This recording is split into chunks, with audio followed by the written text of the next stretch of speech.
गुस्से में पति ने जैसे ही अपनी आवाज ऊंची की, कमरे में तनाव की लहर दौड़ गई। तुम रोज नए नए झूठ बोलती हो, उसने आरोप लगाए। उसके चेहरे पर गुस्से की छाया आमद कर रही थी। पत्नी, जो हमेशा स्थिति को हल्का करने की कोशिश में रहती थी, मुस्कुराते हुए बोली, यह आखिरी झूठ था, अब कभी नहीं बोलूंगी।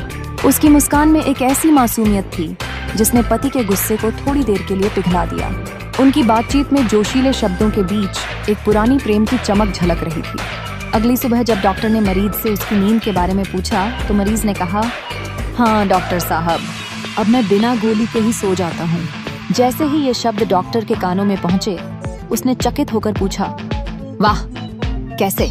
मरीज ने उसकी जिज्ञासा को भेदते हुए उत्तर दिया, रात को पत्नी जी कहानी सुनाने लगती हैं। उस पल में डॉक्टर ने समझा कि कितनी ताकत होती है एक पत्नी की कहानियों में, जो जीवन की नींद को मधुर और सुखद बनाते हैं।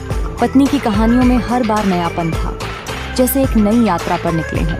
उसके शब्द सजीव चित्र खींचते थे, जो पति को एक नई दुनिया में ले जाते थे। उस रोज के झगड़े का धुआं धीरे धीरे छंट गया।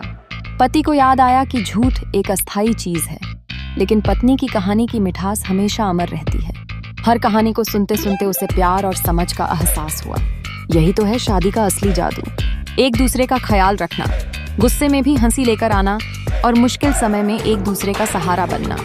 पत्नी ने अपने पति को जिंदगी के कठिन लम्हों को पीछे छोड़ते हुए एक नई उम्मीद और रचनात्मकता से भर दिया। उन दोनों के बीच उनकी नोक-झोंक और नाजुक कोमलता में गहरी दोस्ती और प्यार की मिसाल देखने को मिली।